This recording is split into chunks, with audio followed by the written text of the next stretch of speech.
नौकरियां जा रही है, सर्विस सेक्टर डीग्रो कर रहा है, लोगों की सैलरी में कटौती की जा रही है। इसके लिए सरकार के नुमाइंदों को मोर के साथ नहीं, सॉफ्टवेयर इंडस्ट्री के जो चैंपियंस हैं उनके साथ बैठक करनी पड़ी। आज सरकार ने वित्तीय वर्ष 2020-21 के पहले क्वार्टर की जीडीपी की घोषणा की। ध्यान रहे 1996 से जब से क्वार्टरली जीडीपी के घोषणा का आरंभ किया गया, जब से लेकर आज तक ये जीडीपी की सबसे बड़ी गिरावट है। आज जीडीपी ग्रो नहीं करी है। Quarter one of financial year 2021 में जीडीपी ग्रोथ नहीं हुई है, डी ग्रोथ हुई है -23.9% की। ध्यान रहे इस 23.9% की डी ग्रोथ में एमएसएमई और इनफॉर्मल इकोनॉमी को अभी तक नहीं जोड़ा गया है। देश के सारे एक्सपर्ट्स का ऐसा मानना है कि यदि हम एमएसएमई और इनफॉर्मल इकोनॉमी, जो कि लॉकडाउन में सबसे बुरी तरह से प्रभावित हुए हैं, अगर उनको भी हम जोड़ लें तो ये जीडीपी की डी ग्रोथ जो आज -23.9% सरकार बता रही है, ये -30 से -35% पर जाके गिरेगी। साथियों, सवाल ये उठता है कि ऐसा क्यों हुआ? ये एक्ट ऑफ गॉड के कारण नहीं हुआ, क्योंकि इससे पिछले क्वार्टर में भी जीडीपी 3.1% पर आके गिर चुकी थी।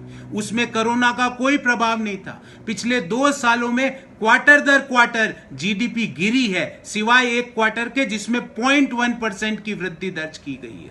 सवाल ये उठता है कि ऐसा क्यों हुआ है और इससे बाहर निकलने के क्या उपाय है। इसको समझने के लिए हमें इकोनॉमी को 2 भागों में विभाजित करना होगा, अर्बन इकोनॉमी, रूरल इकोनॉमी।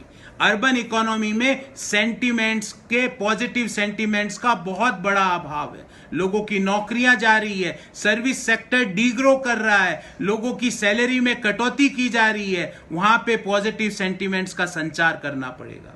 और रूरल इकोनॉमी जो आज अर्बन इकोनॉमी से बेहतर कर रही है, क्योंकि जिस चीज का माननीय प्रधानमंत्री जी संसद में खड़े होकर मजाक उड़ाया करते थे, मनरेगा का, आज उसी के कारण rural economy marginally urban economy से बेटर कर रही है।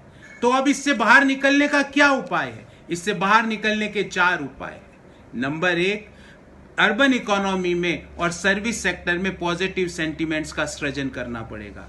इसके लिए सरकार के नुमाइंदों को मोर के साथ नहीं, सॉफ्टवेयर इंडस्ट्री के जो चैंपियंस हैं उनके साथ बैठक करनी पड़ेगी। उनको कॉन्फिडेंस में लेना पड़ेगा। कैसे नई जॉब्स का क्रिएशन होगा सर्विस सेक्टर में, इसका ब्लूप्रिंट देना होगा देश को। और जो जॉब लॉस हुआ है उन लोगों को डायरेक्ट कैश सपोर्ट करके एक पॉजिटिव कम्युनिकेशन देना पड़ेगा। दूसरा, रूरल इकोनॉमी में लॉन्ग टर्म सॉल्यूशंस आपको डिजाइन करने पड़ेंगे। उसके लिए आपको इकोनॉमिस्ट्स की बात करनी पड़ेगी, किस तरह रूरल सेक्टर में इन्वेस्टमेंट को बढ़ाया जाए, public investment as well as private investment को किस तरह रूरल सेक्टर में डालने के लिए प्रेरित किया जाए, इसकी योजनाएं बनानी पड़ेगी।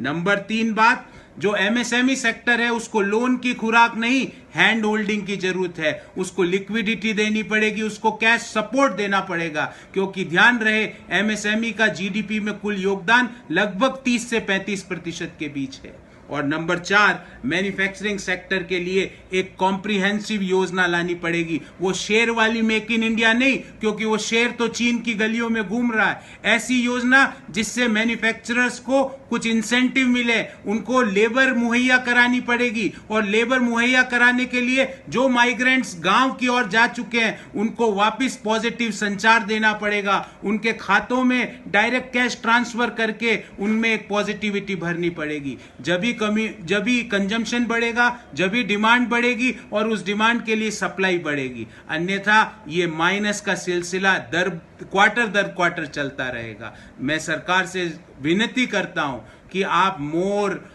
कुत्तों की बात तो करते हो, पर इन जीडीपी की बात भी कर लीजिए। एक बार पूरी मन की बात सिर्फ जीडीपी के ऊपर और इकोनॉमी के ऊपर कर लीजिए।